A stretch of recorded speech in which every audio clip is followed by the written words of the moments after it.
Gracias. Bien, vamos a empezar. ¿Dónde habíamos quedado?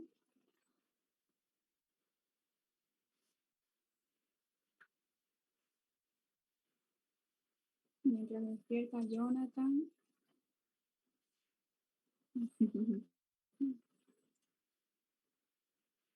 Ya, por favor, ¿será que un poquito antes de las 4:15 me pueden hacer recuerdos que tengo una reunión? Van a disculpar.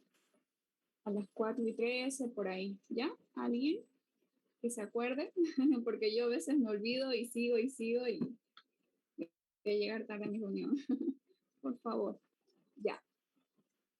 Ah, y otra cosa, la verdad es que no me he podido comunicar con el doctor, así que por ahora seguimos sin la fecha de su examen. Eh, Les mentiría si yo les doy una fecha o una aproximación porque no tengo la menor idea. Así que lo único que les puedo decir es que sigan estudiando, sigan leyendo, sigan practicando hasta que podamos tener la fecha. ¿Está bien?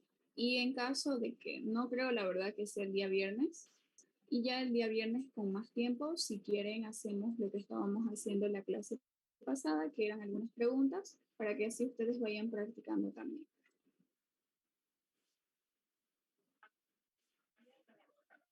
Ya, estábamos viendo esta parte, que ya casi es lo último de este tema, donde habíamos hablado un poco sobre la aplicabilidad de la ley de Darcy.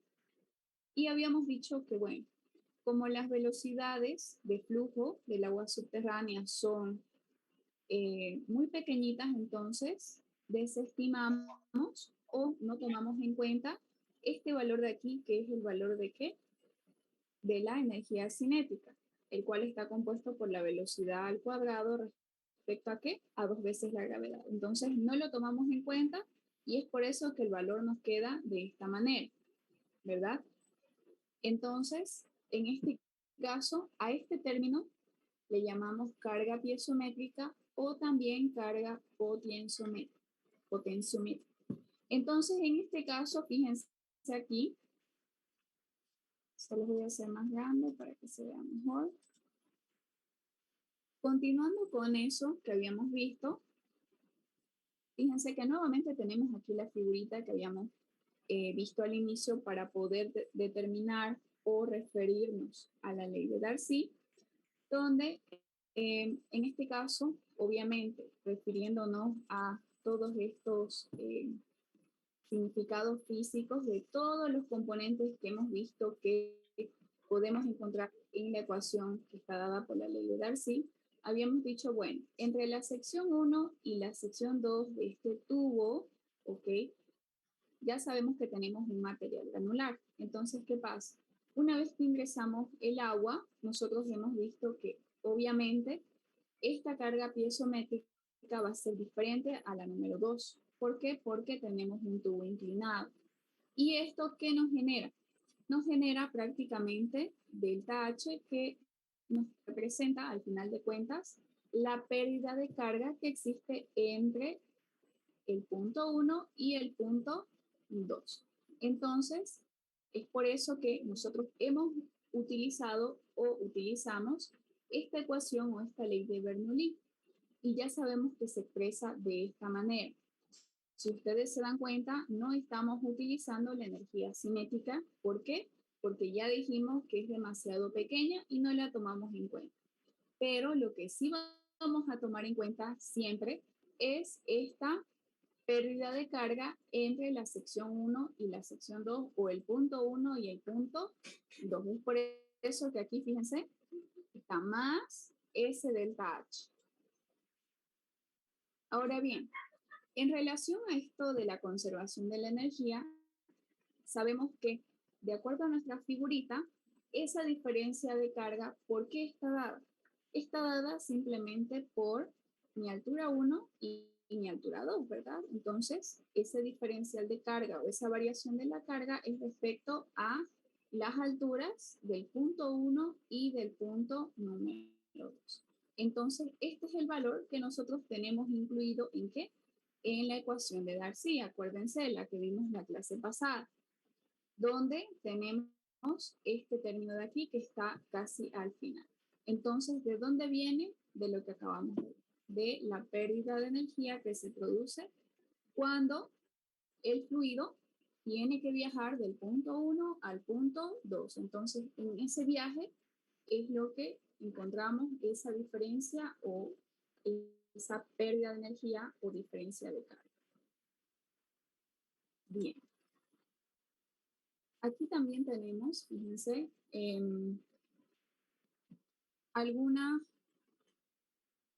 siguiendo con la parte de la aplicabilidad de la ley de Darcy, esta, esta ley, descrita por este ingeniero que ya les hablé un poquito al inicio también de la clase pasada, ¿dónde se utiliza? O cuándo deja de cumplir, cuándo no la podemos utilizar a esta ley de Darcy. Primero que todo, cuando el caudal deja de ser linealmente proporcional al gradiente. Hemos hablado también ya qué es ese gradiente. ¿Y cuándo pasa esto? Cuando prácticamente R o este número de Reynolds, ¿ok? Varía entre 1 y 10. Pero en este caso, por eso es que aquí fíjense, el número de Reynolds debe ser menor o igual a 1. Entonces, ¿qué pasa? Solamente nosotros podemos utilizar la ley de Darcy o la ecuación de Darcy cuando nosotros tengamos estas velocidades pequeñas. Entonces, ¿cuándo vamos a tener esas velocidades pequeñas? Cuando ese número de Reynolds sea menor o igual a 1. Entonces, fíjense aquí dice no existe número crítico de 0.1 a 75, pero ¿qué nos interesa a nosotros? Esto de aquí. ¿Cuándo es aplicable esta ley o esta ecuación de la ley de Darcy? Cuando tengamos un flujo que tenga este tipo de características. Bien, refiriéndonos ahora a la parte del flujo saturado, por ejemplo. ¿A qué nos referimos cuando hablamos de un flujo saturado? Seguramente, ¿qué vamos a tener ahí? Vamos a tener una presión de poro positiva. ¿Se acuerdan de la estructura del suelo? Entonces, eso está debajo de esa superficie freática. Este flujo saturado es producido ¿por qué? Es producido por un gradiente hidráulico que se induce por la gravedad. Entonces, ese gradiente hidráulico, habíamos visto también en la clase pasada, lo que era el gradiente o el potencial hidráulico, el gradiente potencial hidráulico, donde está referido, por supuesto, a lo que es la parte del flujo. Entonces, el flujo saturado, ¿por qué se produce? Se produce por este gradiente hidráulico. ¿Y quién induce al gradiente hidráulico? Por supuesto que la gravedad, porque habíamos dicho, ¿cómo se mueve el agua a través de el suelo? ¿O cómo se mueve el agua subterránea? Se mueve por gravedad o por estas pérdidas de energía que están dadas por este gradiente hidráulico. Es decir, si vamos a ir de un punto a otro, así como en el tubito, acuérdense, ¿qué pasa? Tenemos una cierta pérdida de energía respecto a la longitud que está avanzando el fluido. Entonces, con esto también tiene que ver esta parte de el flujo saturado. Ahora bien, existe también o está presente en este análisis esta parte de la conductividad hidráulica, que por supuesto hemos visto ya que esa conductividad hidráulica depende de qué. Depende, por ejemplo, del grado de humedad del suelo. ¿Por qué? Porque, por ejemplo, seguramente un tipo de suelo como arena quizás es menos conductible que un tipo de suelo que sea de arcilla o viceversa, sea cual sea el acertado. Pero es diferente un tipo de suelo con otro tipo de suelo. ¿Referido a qué? A la conductividad hidráulica, porque esta es una característica de cuán fácil le es al fluido moverse a través de todo este medio poroso o a través del suelo. Entonces, fíjense, por ejemplo, si tenemos un número de Reynolds igual a 1, seguramente vamos a tener un suelo que tiene un diámetro de 0.5 milímetros y este tipo de, o este número, o esta dimensión está dado para arenas gruesas. Entonces, fíjense, cuando nosotros estemos hablando de arenas gruesas, ¿ok? En el suelo que estemos analizando la parte del caudal o del flujo, en arenas gruesas sí puedo utilizar la ley de Darcy. ¿Por qué? Acabamos de decir en el cuadro pasado que se utiliza cuando tengamos un número de Reynolds menor o igual a 1. Entonces aquí, cuando es 1, ¿qué tipo de material tenemos? Arenas gruesas. Bien, ¿y cuáles son esas situaciones posibles? Por ejemplo, en suelos naturales. De acuerdo al tamaño medio del grano, es menor, ¿ok? De acuerdo al tamaño de material o del suelo o de cada una de las partículas del suelo, entonces, para los suelos naturales, por ejemplo, es así. Pero para suelos artificiales está dado, ¿por qué? Por los diques y como finalidad, por supuesto, alta permeabilidad o alta impermeabilidad, porque ya sabemos que donde nosotros vayamos a construir nuestra estructura, sabemos que quizás vamos a poder tener suelos impermeables y también podemos tener suelos permeables. Hemos visto que hay muchas veces de que, por ejemplo, en las presas, ¿qué pasaba? A veces no nos cumplían, ¿verdad? ¿Por qué? Porque teníamos esos factores que no nos cumplían ni al vuelco ni al deslizamiento. Entonces es con eso que tiene que ver con el tipo de suelo también, si son muy permeables o si son impermeables. La velocidad lenta, es decir, bajos números de Reynolds, para estos casos, nuevamente, fíjense, estamos repitiendo de que cuando tengamos velocidades lentas, ¿qué quiere decir? Que vamos a tener números de Reynolds menores a 1, es decir, muy bajitos, y ahí es cuando nosotros podemos aplicar esta ley de Darcy. Entonces, en todos estos casos es aplicable. Bien. Por supuesto, también fíjense aquí, seguimos con la aplicabilidad. ¿Dónde también es aplicable? En la zona badosa. ¿Qué quiere decir? O a qué llamamos zona badosa. A esta zona también se la conoce como una zona no saturada. ¿Ok? Es la parte de la masa de suelo, por así decir, que consta de la superficie y también de la parte superior del nivel freático. ¿Qué quiere decir? Que esa zona, a ver, les voy a hacer un pequeño esquemita aquí. Es muy fácil, pero a veces al decir las palabras uno no lo entiende. Si tenemos esta parte del suelo, ¿ok? Y por ejemplo, el nivel freático más o menos está desde esta parte de aquí. A partir de ahí tenemos ese nivel freático. Entonces, ¿qué sucede? Se le llama zona badosa a la zona que no está saturada, es decir, a la zona antes de llegar a este nivel freático, ¿ok? A esta parte de aquí. Entonces, a eso se le llama zona badosa. Ahí, a esa parte de ahí. A eso nos referimos con esto de aquí. Ahora bien, lo voy a borrar porque lo hice muy feo. Bien. Entonces nosotros podemos considerar, por ejemplo, el típico flujo de agua donde se maximizan algunos factores. ¿Cuáles son estos factores? Como por ejemplo, cuando el flujo es producido, aquí ustedes lo tienen también, por la gravedad cerca de la saturación en un medio poroso grueso. ¿Qué es lo que pasa? Todo esto hemos visto de que actúa por gravedad, ¿verdad? Para moverse de un lado al otro, lo que les acabo de mencionar también. Si el agua quiere viajar de un punto a otro, seguramente lo va a tener que hacer por gravedad y además de eso, ¿qué es lo que va a ocurrir? Van a ocurrir esas pérdidas de energía y nos va a aparecer ese gradiente hidráulico, etc. Entonces, además de eso, el diámetro máximo es alrededor de 1 milímetro y obviamente el flujo vertical puede ser tan alto como de 1 centímetro, que más o menos son 14 metros al día. ¿Esto qué quiere decir?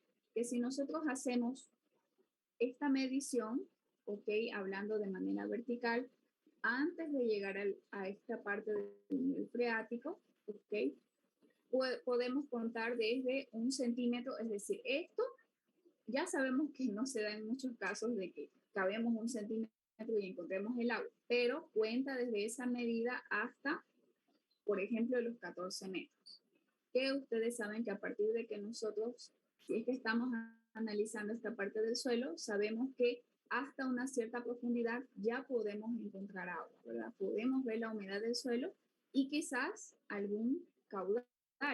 Entonces, más o menos, si nosotros hacemos algunos cálculos con estos valores que estamos hablando aquí, vamos a tener un número de Reynolds de 0.167. Y está bien, ¿por qué? Porque estamos diciendo de que cuando es válida esta ley de Darcy, cuando tengamos que el número de Reynolds es menor o igual a 1. Entonces, sí está cumplido. Voy a volver a mi flechita. Además de eso, también fíjense que podemos hacer referencia a la extracción de vapor del suelo. ¿Eso qué quiere decir? Por ejemplo, cuando hablamos de velocidades del aire, pueden exceder los 30 metros días o 0.0035, como lo pueden ver acá. Entonces, obviamente, si nosotros hablamos de que en las primeras capas del suelo, ok, a ver, se los voy a volver a dibujar aquí. Y esto es algo que también estamos recordando, ya lo hemos visto también. En este caso, si el suelo tiene, por ejemplo, varias capas, ¿ok? Y nosotros tenemos, por ejemplo, que el agua que se puede infiltrar hasta alimentar esta parte de aquí por donde tenemos ese caudal subterráneo, tiene que pasar por todas estas capas del suelo. Pero, obviamente aquí, cuando el agua esté pasando por estos poros, por las primeras capas, o por la primera, ¿qué va a pasar? Si tenemos la radiación del sol, ¿ok? Entra en contacto directo con el suelo, ¿qué va a pasar? Incluso el agua que se puede encontrar en estas primeras capas se puede volver a la atmósfera en forma de ¿qué? En forma de vapor de agua y se produce la evaporación. Entonces, fíjense que incluso en esas primeras capas del suelo o incluso a partir del suelo se puede dar este proceso. Y obviamente, estas velocidades de aire que puedan existir aquí en la superficie también ayudan a todo este proceso. Por eso que aquí habla de algunos valores de esas velocidades. Además de eso, de que si estamos hablando de caudales o flujos que tengan este número de Reynolds, para este tipo de flujo, por ejemplo, de aire en el mismo suelo, en el ejemplo anterior es 0.02. ¿Qué quiere decir? Que como el agua, ¿ok? Nosotros sabemos de que, bueno, tal flujo o tal fluido puede tener este número de Reynolds, pero no se olviden de que también el agua, cuando se convierte por ese calor latente de evaporación, que se convierte en este vapor, ¿verdad? Vapor de agua. Entonces, a ese vapor, ok, aunque sea vapor, igual es otra forma del agua. Entonces, también se le puede analizar este número de Reynolds. Es por eso que hablamos de vientos y es por eso que hablamos de flujo de aire, fíjense. Es igual, es el fluido y es el vapor de agua que se ha convertido, que antes estaba en forma líquida.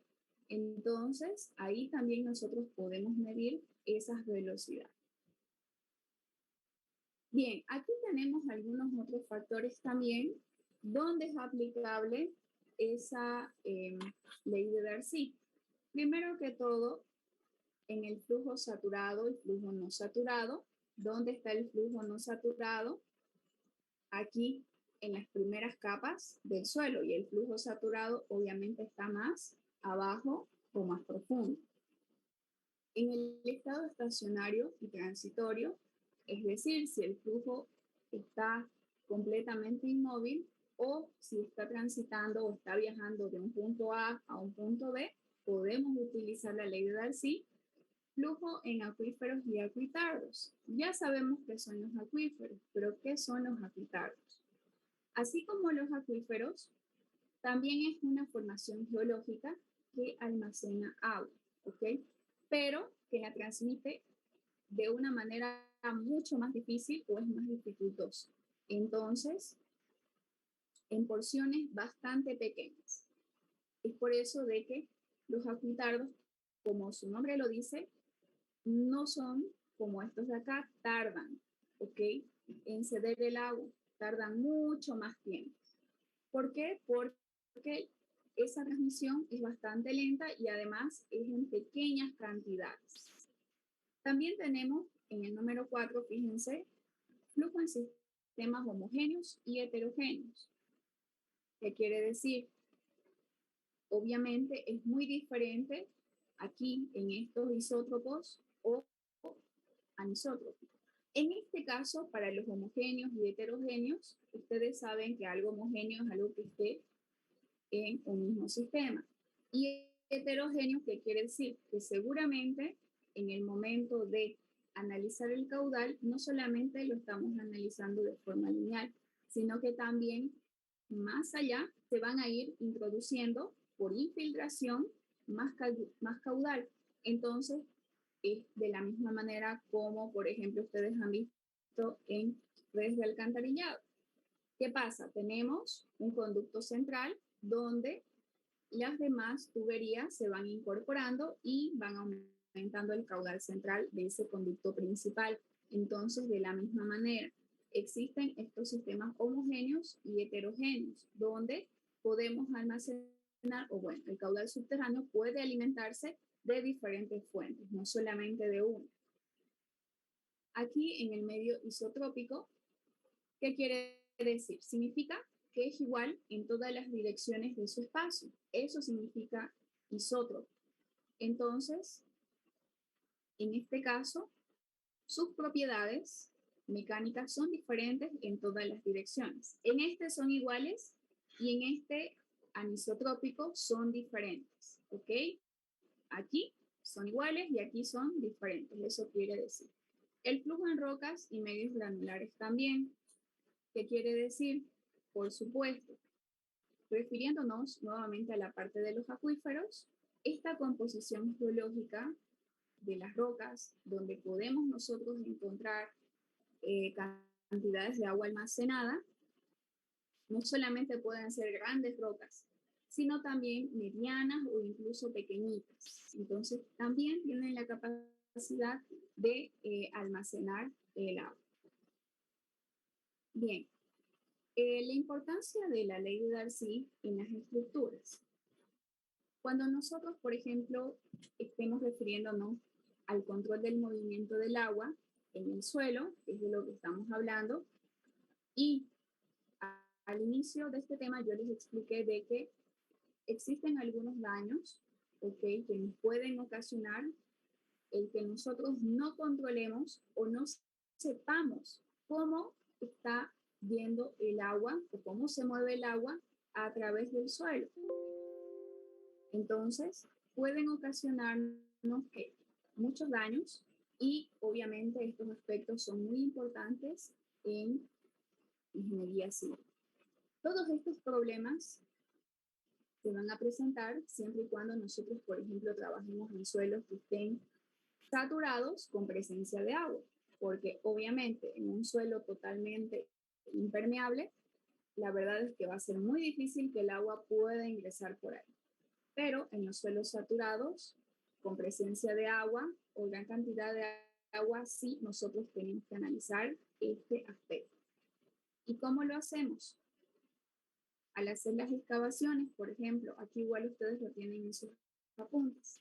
Al construir los caminos y autopistas, ¿sí?, También al proyectar las presas de tierra u hormigón, que fueron los temas pasados que ya hemos visto, en los diques y terraplenes también podemos tener presencia de agua en los suelos saturados o donde se va a construir la estructura, y al construir las cimentaciones. Nosotros podemos observar toda esta parte de aquí del suelo saturado que tiene presencia de agua.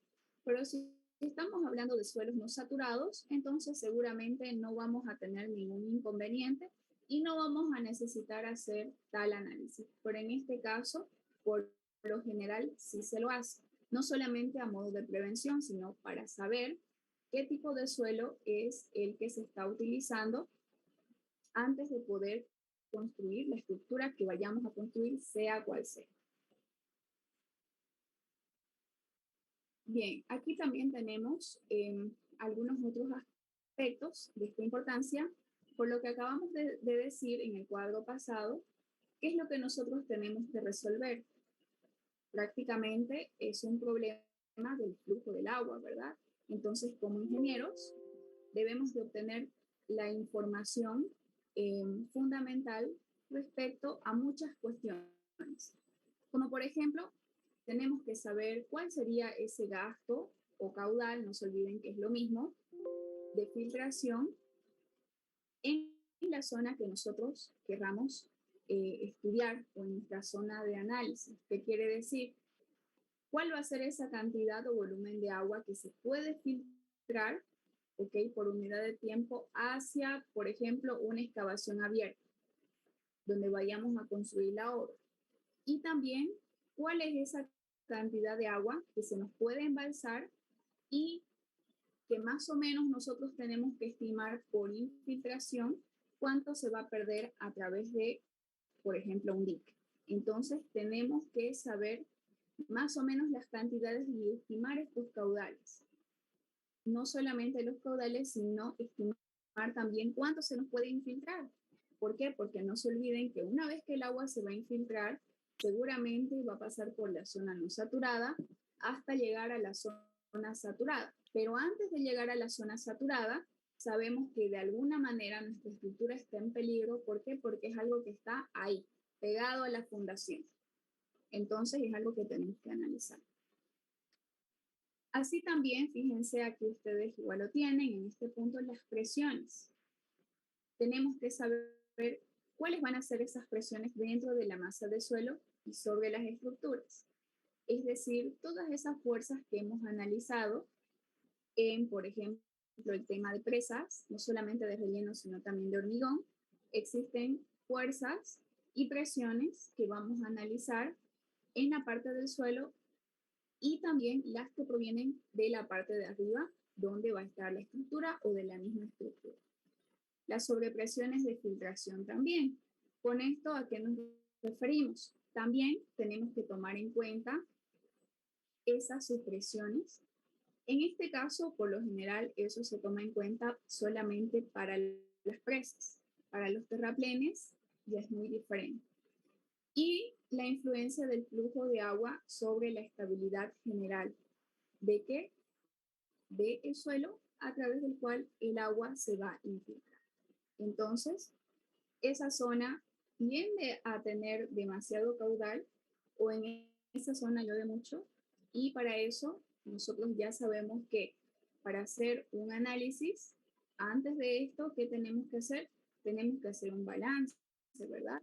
De cada uno de los 12 meses del año y poder estimar cuánto llueve, cuánto se evapora, cuál sería la evapotranspiración real, y luego de eso estimar esos mismos caudales.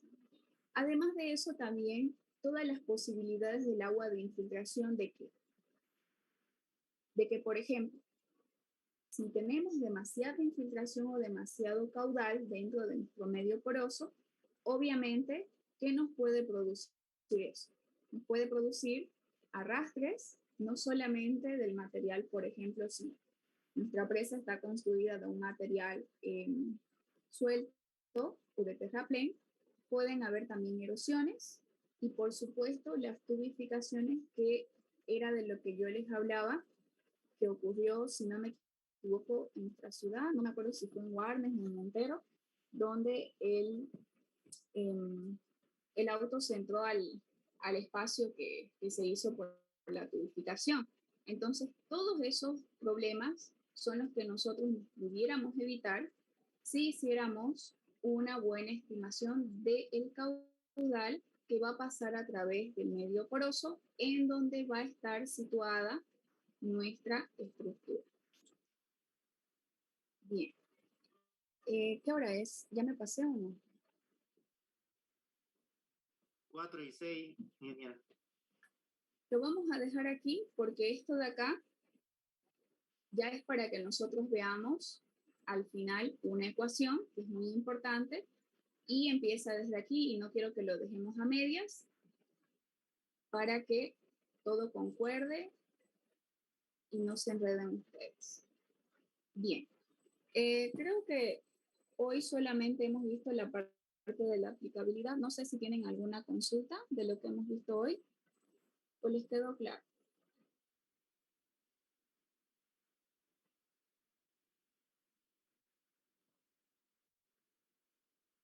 ¿Ninguna?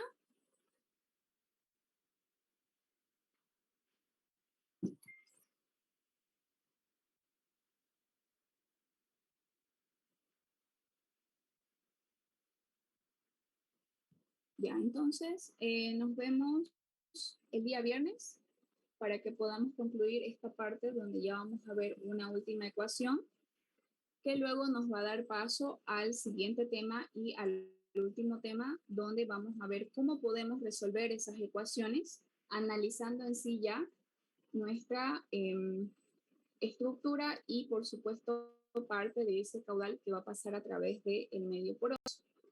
¿De acuerdo a qué? De acuerdo no solamente al tipo de suelo, a la conductividad hidráulica y a todos los factores que acabamos de ver el día de hoy.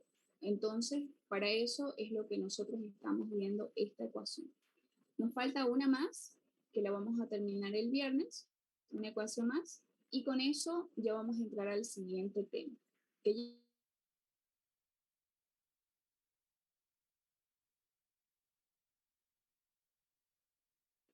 es un poco más corta que la primera. Son solamente 2 temas, pero tampoco son tan cortos que digamos. Bien, si no tienen preguntas, entonces nos vemos el día viernes. Que les vaya muy bien y si tengo alguna noticia de la fecha de su examen, les voy a avisar por el grupo. ¿Está bien?